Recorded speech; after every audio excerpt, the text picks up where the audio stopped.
बहनों के भाई हैं, इन बेटियों के पिता हैं, इन बेटियों की माएँ हैं। यहाँ पर कोई बिकाऊ नहीं है, यहाँ पर हम अपनी हक की लड़ाई मांगना है। अगर आज नहीं बोलोगे तो जो टेस्ट चल रहा है ना, जांच तो चल रही है ना, कह रहे जो दोषी पाया जाएगा उसको सजा कर दी जाएगी। ऐसे मतलब ऐसे जांच चलेगी? आप एक बात बताइए, जो कार्रवाई हो रही है, जो इन पर धारा लगी हुई है पोस्को एक्ट के तहत, उसमें कानून होता है कि 24 घंटे के अंदर अंदर गिरफ्तारी होती है। क्यों नहीं हुई गिरफ्तारी? क्यों भाग रहे हैं आप? कहीं ना कहीं आपको डर है, या तो बृजभूषण शरण सिंह से डर है या अपनी सत्ता का डर है। सांसद है वो, बीजेपी के नेता भी हैं। आपको एक चीज बता दूं, सांसद के नाते वो एक बाहुबली भी हैं, समझ रहे हैं आप? वो बाहुबली भी हैं। कहीं ना कहीं बहुत बड़ा झोल है, और उन्होंने कहीं झोल नहीं है, जनता पसंद करती है उनको, तभी बार बार सांसद बना रही है उन्हें। जनता नहीं पसंद करती, ईवीएम इनकी रखेल है। ईवीएम जो है ना, ईवीएम है इनकी रखेल। और अब के एक जो ना ऊपर वाला फरिश्ता ऐसा पैदा किया है जिनका नाम है चंद्रचूड़ सीजीआई जज है।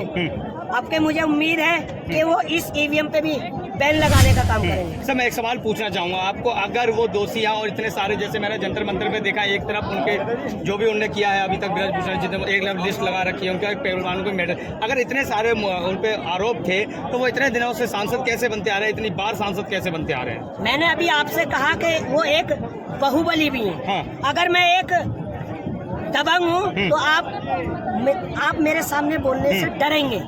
तो देखिए, ये बेटियां जो हैं, मुझे बड़ी शर्म आती है कि आप ऐसे सवाल करते हैं। कोई भी देश की बेटी क्या अपने ऊपर ऐसे लांछन लगाना चाहेगी?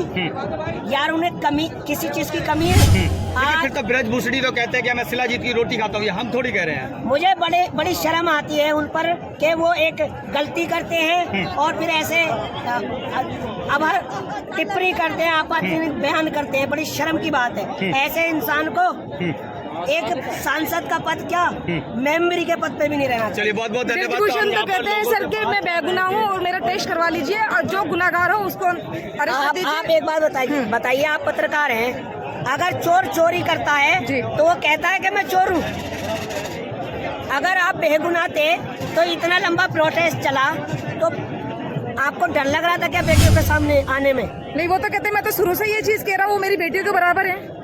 तो फिर बेटियों को क्यों आना पड़ रहा है सामने? वो कहते अगर आपकी बेटियों की बराबर होते तो आप उनके साथ ऐसा घिनौना काम करते?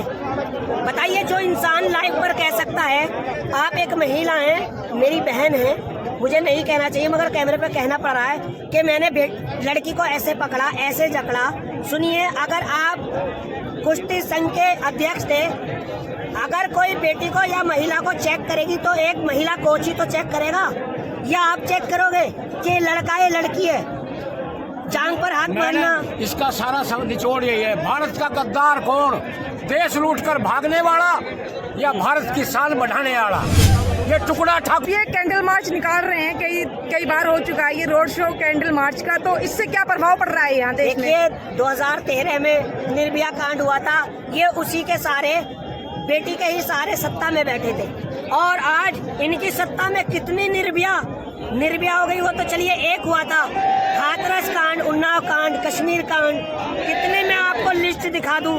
जो इनके जितने भी भाजपा वाले हैं आज बेटी बचाओ बेटी पढ़ाओ का ये नारा दे रहे हैं, इन्हीं के विधायकों से, इन्हीं के नेताओं से, इन्हीं के सांसदों से आज हमारा दुर्भाग्य है कि इन्हीं से ही बचाना पड़ रहा है बेटियों को। लेकिन अब तो कुश्ती संघ से उन्हें हटा दिया गया है, तो और क्या क्या डिमांड है आपकी? अब नहीं, कुश्ती संघ से हटाया ना, अभी तो MP के पद पे भी बने हुए हैं, और जब तक वो सांसद रहेंगे कोई कार्रवाई भी नहीं होगी। तो सांसद तो वो 6 बार हो चुके हैं और पब्लिक ने उन्हें बनाया है। पब्लिक उन्हें पसंद करती है इस चीज को कि सांसद रहे वो। मैं कब कह रहा हूँ कि पब्लिक ने नहीं बनाया, मगर जो जिम्मेदारी है, आप कह रहे हैं कि मेरी बेटियों की बराबर है, तो कहीं ना कहीं आप जो ना इस जिम्मेदारी से अपनी भाग रहे हैं। अगर आपकी वो बेटियों की बराबर होती तो आप ऐसा काम ना करते। वो कह रहे हैं वो बेटियां झूठ बोल रही हैं, वो नेशनल ना खेलकर इंटरनेशनल खेलना चाहती थी, वो इसलिए झूठ बोल रही हैं। हाँ, उनकी नज़र में ये झूठ है। बड़ी शर्म की बात है, जब एक इंटरनेशनल पहलवान यहाँ पर धरने पे बैठे हुए हैं, तो एक आम हिंदुस्तान की लड़की के साथ क्या फिर न्याय होता होगा? आप ही बताइए।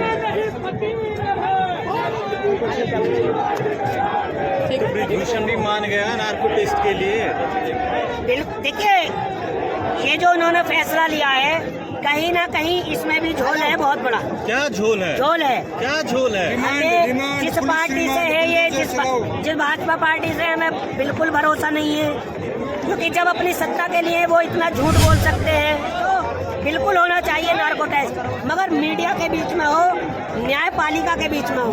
कानून पे भरोसा है? बिल्कुल भरोसा है, जब तो कह रहा हूँ मैं, सुप्रीम कोर्ट के सामने होना चाहिए ये सब। पता नहीं कब आप कौन सी मेडिसिन लिया है, कौन सा इंजेक्शन लगा लें, हमारे पहलवानों को नुकसान भी पहुँच सकता है। इतना खतरा है? बिल्कुल अरे मोदी जी हैं तो सब कुछ मुमकिन है। खतरा नहीं, मोदी जी हैं तो सब कुछ मुमकिन है। तो बेटी पढ़ाओ बेटी बचाओ की बात करते हैं। कोई बेटी पढ़ाओ बेटी बचाओ की बात नहीं है।